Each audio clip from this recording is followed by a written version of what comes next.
지난주에는 예수님이 생명의 떡이시다는 말씀을 가지고 은혜를 받았습니다. 오늘은 요한복음 7장 37절부터 39절까지 중심으로 예수님은 생명의 물이시다는 제목으로 함께 말씀을 나누겠습니다. 예수님은 생명의 떡이시고 생명의 물이십니다. 생명이 살기 위해서는 떡과 물이 무엇보다도 중요한 것처럼 예수님은 우리 영혼을 살리고 우리 영혼을 지켜주시는 떡과 물처럼 가장 소중한 분이시다 것을 말씀하시는 것입니다.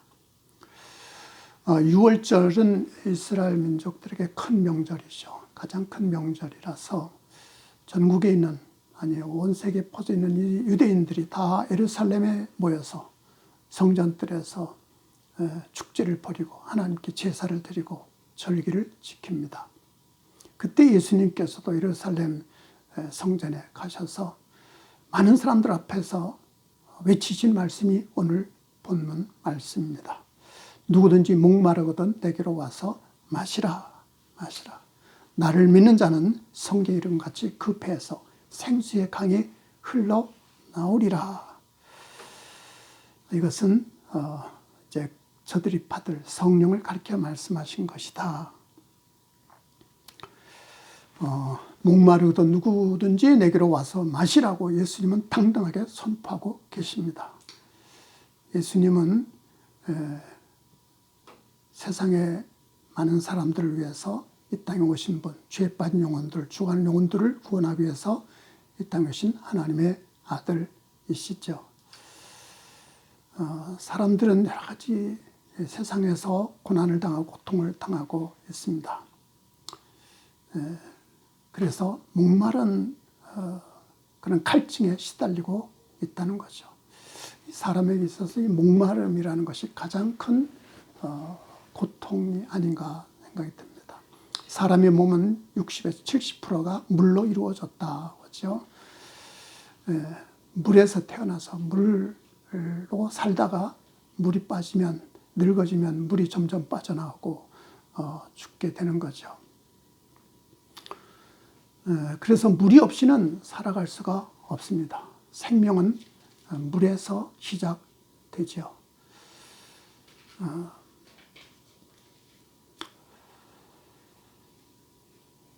그 사막을 가는 사람에게 가장 필요한 것이 물이 아닙니까? 물이 떨어지면 죽음에 이르게 되는 거죠. 그래서 사막을 여행하는 나그네에게는 신기루가 보인다고 그러죠. 이 사막을 멀리 이렇게 내다보면 햇빛에 반사돼 가지고 뜨거운 열기가 이렇게 올라가면서 파란 층이 형성이 되는데 신기루라고 하죠. 그래서 이 갈증에 시달리는 사람이 그걸 보고서 저게 호수인 줄 알고 막 달려가 보면 그게 또 없어지고 그 지쳐 죽는다고 하죠. 너무 목이 말라기 때문에 그 신기루가 호수처럼 보이기 때문이죠. 제가 군대 생활할 때 유격 훈련을 한 번 받은 적이 있습니다. 훈련 중에 가장 센 훈련 중에 하나인데 마지막 날에는 완전군장 구보가 있습니다. 완전군장 10km 구보인데 완전군장을 메고 10km를 달립니다. 그때가 아마 한 7월달 한여름이었는데 그 먼지 풀풀 날리는 산길을 10km를 달려갔는데 얼마나 힘들든지요. 저는 원래 달리기를 잘 못하는 편이라서 더 힘들었어요. 근데 다리가 아프고 숨이 차고 기진맥진하는 것도 힘든 거지만 무엇보다도 이 물이 얼마나 그립던지요. 땀을 착 흘리고 온 몸이 땀에 절어가지고 있는데 이제 10km 완전 군장 구보를 다 마치고 났더니 그 길 옆에 시궁창이 흐르는 거예요. 시궁창 물이. 거길 뛰어들어가가지고 그 시궁창에서 그냥 물을 뒤집어 쓰고 그 물을, 그 더러운 물을 벌컥벌컥 마셨던 기억이 잊혀지지 않습니다. 사람에겐 물이 그만큼 소중하다는 것이죠. 그리고 이 목마른 갈증이 그만큼 사람을 괴롭히는 것이고 우리에게 필요한 것이죠. 그런데 예수님께서는 목마른 자는 다 내게로 오라. 내게로 오라. 이것은 육신의 물을 얘기하는 것이 아니고 우리 영혼의 갈증, 우리 인생의 갈급한 문제들, 그런 문제를 가진 사람들 다 내게로 오라. 내가 너희를 쉬게 하리라. 마태복음에도 말씀하잖아요. 수고하고 무거운 짐진 자들아 다 내게로 오라. 내가 너희를 쉬게 하리라. 말씀하지 않습니까? 예수님은 우리 영혼을 살리시고 우리 영혼을 편안하게, 우리 영혼을 만족하게, 갈급한 영혼들, 이 세상에 어떤 물질로도 채워줄 수 없고 이 세상에 어떤 쾌락으로도 채워줄 수 없는 이 인간의 죄성, 이 문제를 해결해 주심으로 우리에게 참된 만족을 주고 참된 기쁨을 주고 참된 즐거움을 주실 수 있는 분이 예수님이기 때문에 다 내게로 오라, 내게로 오라, 내가 너희를 쉬게 하리라 말씀하셨던 것이죠. 그래서 예수님을 믿었던 많은 사람들은 예수님 안에서 참된 기쁨과 만족을 얻었던 것을 우리가 성경에서 보게 됩니다. 대표적인 사람이 사도 바울이죠. 예수님 만나기 전에 그는 세상적인 지식, 세상적인 권세, 세상적인 영광에 사로잡혀서 어떻게 하면 나도 성공하고 인정받고 존경받고 모든 사람들 앞에 내가 어떤 권세를 가지고 영광을 누릴까 생각하면서 그는 율법주의자가 되었고 율법을 따라서 교회를 핍박하고 예수 믿는 성도들 핍박하고 그런데 앞장서지 않습니까? 그런데 예수님 만난 후에 예수님이 그리스도이시다. 예수님이 하나님의 아들이시고 우리를 구원하신 구세주다라는 것을 확실하게 깨닫고 나서 그는 다른 모든 것을 다 버렸어요. 세상 영광 다 버리고 배설물처럼 버렸다고 하지 않습니까?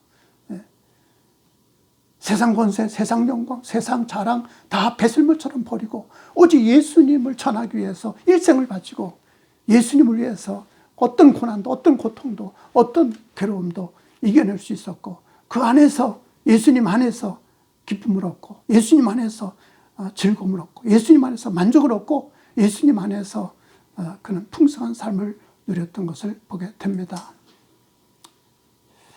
그래서 바울과 실라가 빌립보에 가서 전도하다가 억울하게 감옥에 갇히게 되지 않았어요? 귀신 들린 여자를 고쳐줬는데 그 귀신 들린 여자로 돈벌이 하던 사람들이 자기 돈벌이가 끝이니까 바울 사도를 때리고 감옥에다 갇혀 죽이려고 했죠. 억울하게 감옥에 갇혔어요.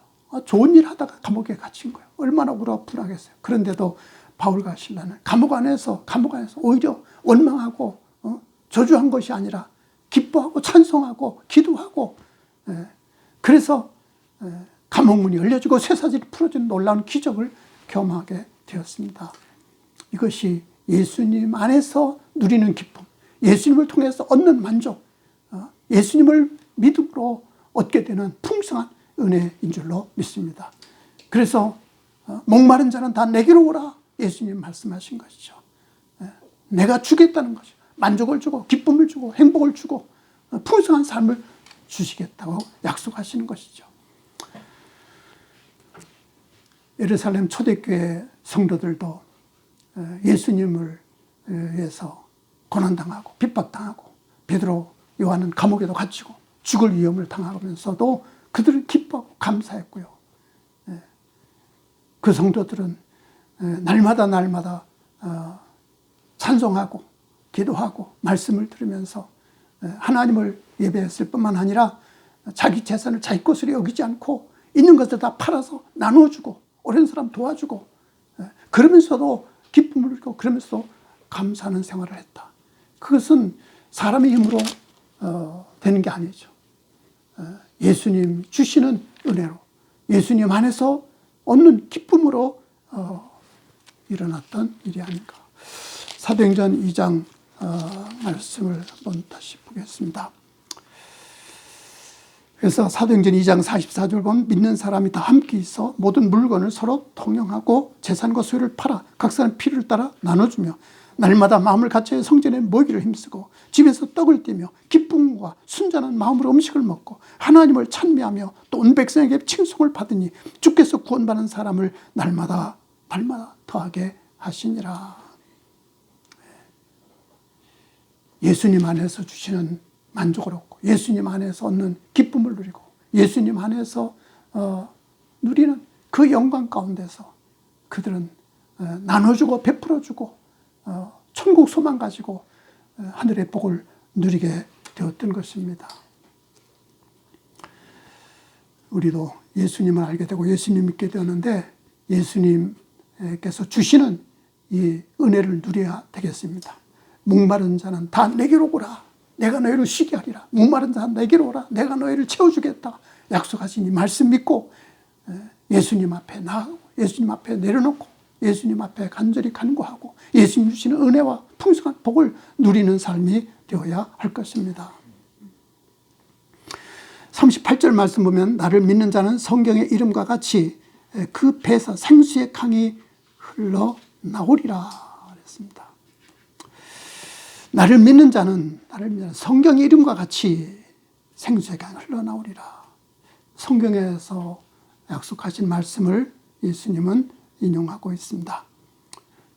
이사야서 말씀 보면 하나님은 나의 구원이시라. 내게 두려움이 없으리니 여호와는 나의 힘이시요 나의 구원이시고 나의 노래시며 나의 기쁨이 되신다. 너희가 이 기쁨으로 구원의 온물에서 물을 기르리로다 했습니다.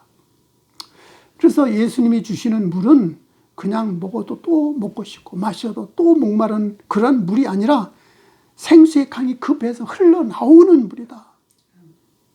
스스로 내 속에서 기쁨이 넘치고 감사가 넘치고 행복이 넘치고 만족이 넘치는 이러한 물이다. 그래서 생수의 강이 흘러나리라 했습니다. 샘물이 나오는 것도 좋은데 예수님은 샘물 정도가 아니라 생수의 강이라고 했어요.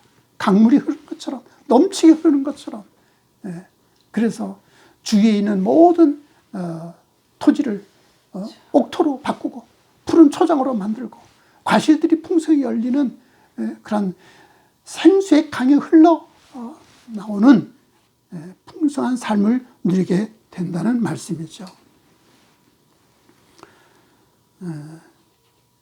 에스겔서에도 보면 이 말씀이 기록돼서 아마 예수님께서 에스겔서 말씀을 생각하시면서 이 말씀을 하시지 않았는가. 성경의 이름과 같이 에스겔서에 보면 성전 문지방에서 샘물이 나와가지고 그 샘물이 점점 많아지고 커지고 넓어지고 풍성해지는데 처음에는 발목에 있다가 무릎에 있다가 허리까지 왔다가 그 다음에는 허리를 넘쳐서 헤엄쳐야만 건널 수 있는 큰 강을 이루더라. 그리고 그 강가에는 온갖 채소들이 자라고 나무들이 자라고 열매들이 열리는 풍성한 복을 누리는 그러한 아름다운 세상을 에스겔 선지자에게 환상으로 보여주신 말씀입니다. 예수님을 믿는 자는 이와 같이 생수의 강이 흘러넘쳐서 풍성한 삶을 누리게 된다는 말씀이죠. 왜냐하면 예수님이 내 안에 계시기 때문에 예수님이 나를 지켜주시고 나를 붙잡아 주시고 나를 인도해 주시기 때문에 예수님 안에서 우리는 이 생수의 강이 흘러넘치는 풍성한 삶을 누리게 되는 줄로 믿습니다. 이 믿음이라는 것은 그냥 예수님 믿는다고 말만 하는 게 아닙니다. 예수님 믿는다고 고백만 하는 게 아닙니다. 예수님 어떤 분인지 알고 그냥 예수님을 따라가는 정도가 아닙니다. 예수님을 믿는다는 것은 예수님이 나의 주인 되시는 거죠. 예수님이 나의 왕이 되시는 거죠. 예수님께 내 삶을 다 내어드리는 거, 다 맡겨드리는 거죠. 그래서 나는 없어지고 나는 죽어지고 나는 사라지고 예수님만 나타나도록 하는 거죠. 내 마음과 내 생각, 내 삶에서 예수님이 주인이 되시고 예수님이 왕이 되셔서 예수님이 나를 다스리고 예수님 나를 지배하시는 거죠. 우리가 예수님을 제대로 믿어야 합니다. 제대로 믿어야 합니다. 나를 위해서 예수님 믿는 게 아닙니다. 내 욕심을 차리고 내 이익을 위해서, 내 영광을 위해서 예수님 믿는 것은 거짓된 믿음입니다. 오히려 거꾸로 예수님 나의 주인이 되시고 예수님 나의 왕이 되셔서 예수님을 위해서 내 생명을 바치고 예수님을 위해서 내 삶을 바치고 예수님을 위해서 내 모든 것을 바쳐 살아가게 될 때 예수님께서 내 삶에 생수의 강이 흘러넘치는 복을 주신다. 생수의 강이 흘러넘치는 풍성한 은혜를 주신다. 그래서 나만 기뻐하고 나만 즐거워 나만 만족하는 삶이 아니라 주위에 있는 모든 사람들에게 이 기쁨을 나누고 주위에 있는 모든 사람들에게 이 복을 나누고 주위에 있는 모든 사람들에게 이 풍성한 은혜를 나누는 삶이 진정한 믿음이라는 것이죠. 그래서 초대교회 성도들은 예수님 만난 후에 그들은 자기의 재산을 팔아서 소유를 팔아서 가난한 자에게 나눠주고 베풀어주고 도와주고 섬겨주고 그래서 모든 백성들에게 칭송을 받았다. 칭송을 받으니 날마다 구원받는 사람들을 더하게 하셨다. 지금 한국교회가 여러 가지 어려움에 처하는 것은 바로 이 문제가 아닌가. 백성들에게 칭찬을 받고 칭송을 받고 존경을 받고 인정을 받아야 되는데 우리가 좀 그러지를 못했다. 물론 나누지 않았다는 것이 아닙니다. 얼마나 많은 구제를 하고 얼마나 많은 사회 봉사를 하고 또 그리스도인들이 각처에서 있는 곳에서 정말 아름답고 거룩한 삶으로 이웃을 섬기는 삶을 살았지만 그래도 부족한 것이 있지 않았는가.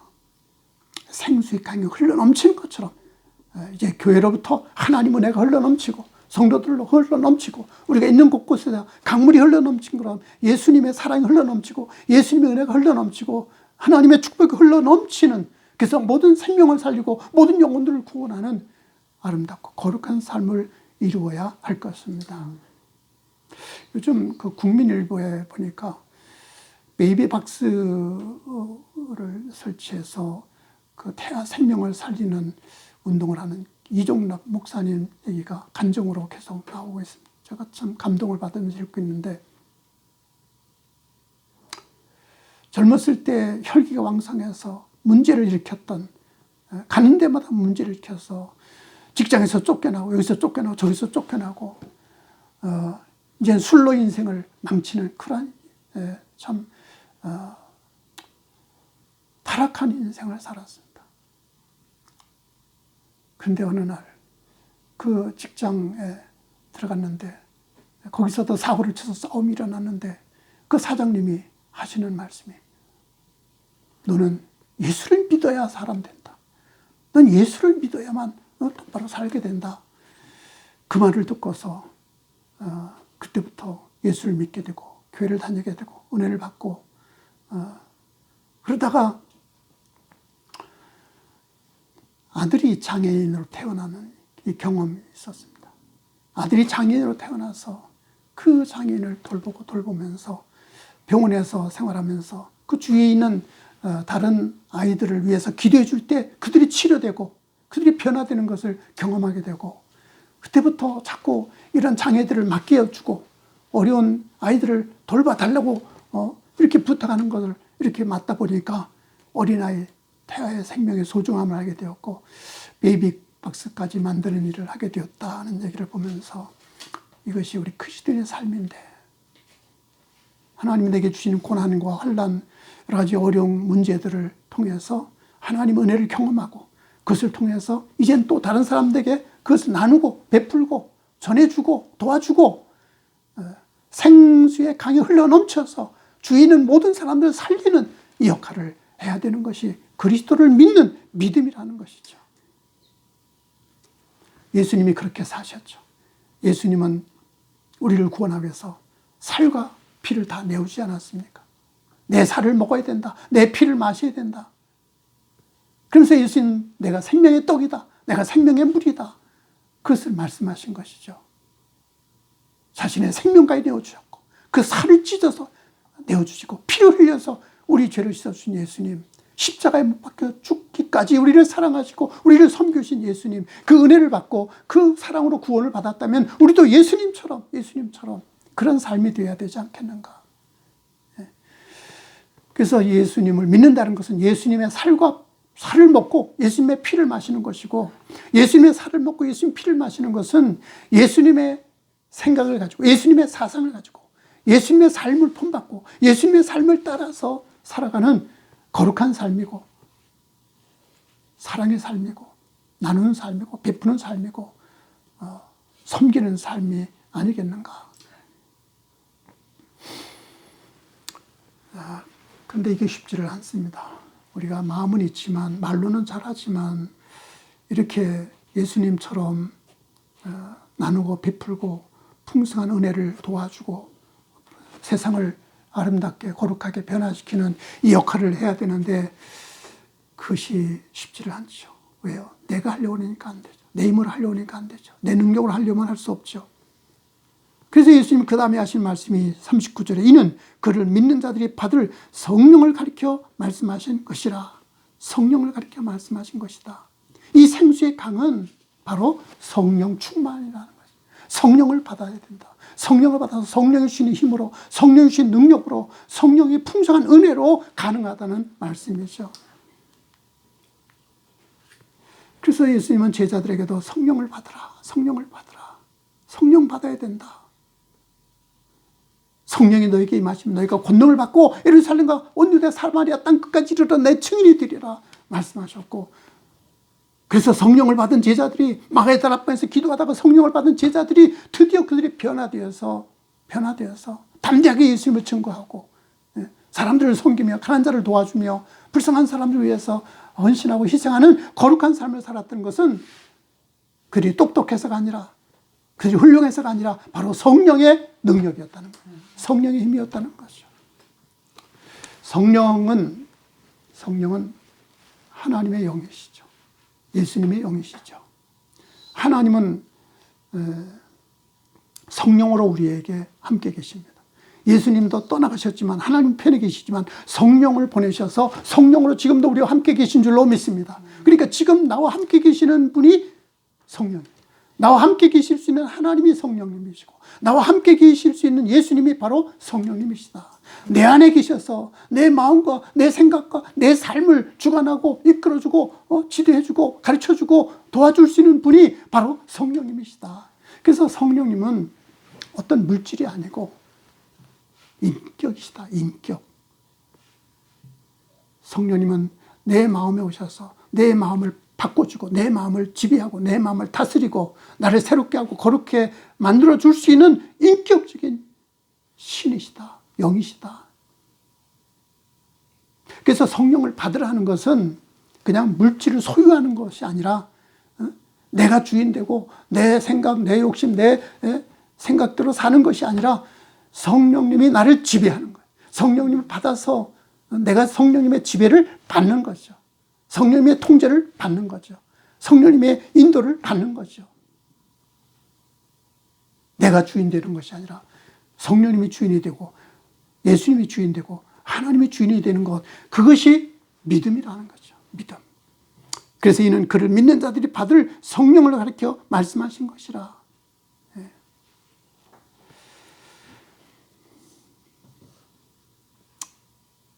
과연 성령님이 나를 지배하시고 나를 다스릴 수 있는가? 그러기 위해서 내가 어떻게 해야 되는가? 우리가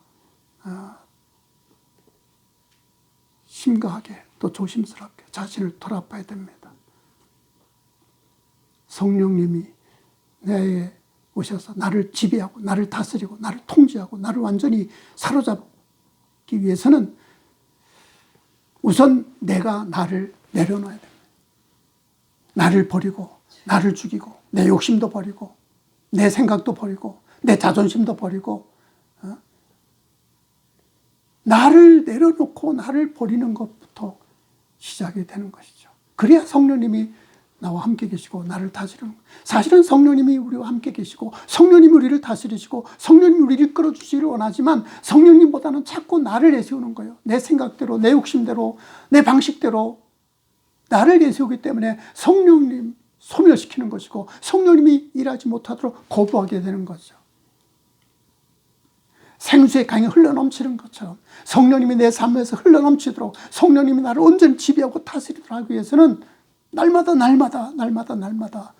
나를 내려놓는 훈련, 나를 포기하고 나를 버리고 나를 죽이고